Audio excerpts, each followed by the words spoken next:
ജോധ്പൂരിലെ ഏറ്റവും ഫേമസ് ആയിട്ടുള്ള വെജിറ്റബിൾ മാർക്കറ്റിലേക്കാണ് നമ്മളിന്ന് പോകാൻ പോകുന്നത്.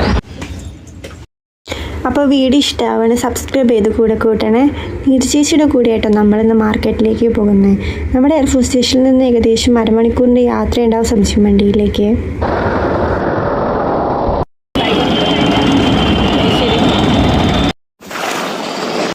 പിന്നെ ഇവിടെ 2 തരം സബ്ജി മണ്ടി ഉണ്ടെന്ന് കേട്ടോ കേട്ടത്. ഒന്ന് സാധാരണ ചെറിയ കർഷകരൊക്കെ കൃഷി ചെയ്ത് വിൽക്കുന്ന മണ്ടി. ഇതാണ് ജോധ്പൂരിലെ ഏറ്റവും ഫേമസ് ആയിട്ടുള്ള സബ്ജി മണ്ടി കേട്ടോ. രാവിലെ തന്നെ ഇവിടെ വലിയ തിരക്കാണ്.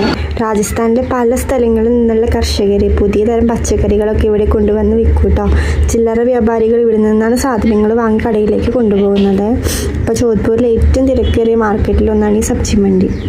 പല ടൈപ്പിലുള്ള പഴം പച്ചക്കറികളൊക്കെ നമുക്കിവിടെ കാണാൻ പറ്റും കേട്ടോ. അപ്പോൾ ആകെ കൺഫ്യൂഷനായി ഏതാ വാങ്ങണ്ടേ എന്തൊക്കെയാണ് വാങ്ങണ്ടേന്ന്.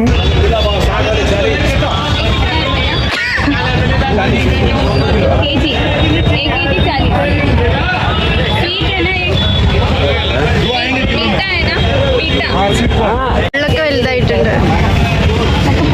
പച്ചക്കറികൾക്ക് ഇവിടെ നല്ല വിലക്കുറവുണ്ട് കേട്ടോ. പഴങ്ങൾക്ക് ഏകദേശം കടയിൽ നമ്മൾ വാങ്ങുന്ന അതേ പ്രൈസ് തന്നെയാണ് കേട്ടോ ഇവിടെയും. ഇത്രയും സാധനങ്ങൾ കണ്ടെങ്കിൽ ഞങ്ങൾ കണ്ണെത്തിയത് ഈ കാണുന്ന ചക്കയിലേക്കാട്ടോ. മലയാളികളല്ലേ, ചക്ക കണ്ടാൽ പിന്നെ വെറുതെ വിടുമോ? ഞങ്ങൾ 2 ആളും ഓരോ കഷ്ണം വീതാണ് വാങ്ങി. നല്ല മൂത്ത ചക്കയായിരുന്നു കേട്ടോ. സാധാരണ ഇത്തരം ചക്കകളൊന്നും നോർത്തിൽ വരാറില്ല. ഈ ജാമുവിൻ്റെ സീസൺ ആയതുകൊണ്ട് ജാമുനും പലതരം മാങ്ങകൾ അങ്ങനെ പല പല ടൈപ്പ് പഴങ്ങളും കാണാൻ പറ്റും കേട്ടോ. ഇവിടുത്തെ ചൂട് കാരണം നന്നായി ടയേർഡായിരുന്നു കേട്ടോ. നല്ല ചൂടാണ് ഇപ്പോൾ രാജസ്ഥാനിൽ. അധികം നടന്നൊന്നും ഞങ്ങൾ സാധനങ്ങൾ വാങ്ങാൻ നിന്നില്ല. അപ്പോൾ കുറച്ചധികം സാധനങ്ങളൊക്കെ വാങ്ങി ഞങ്ങൾ വീട്ടിലേക്ക് മടങ്ങി. അപ്പോൾ ഇഷ്ടമാവുകയാണെങ്കിൽ കൂടെ കൂടാൻ മറക്കല്ലേ.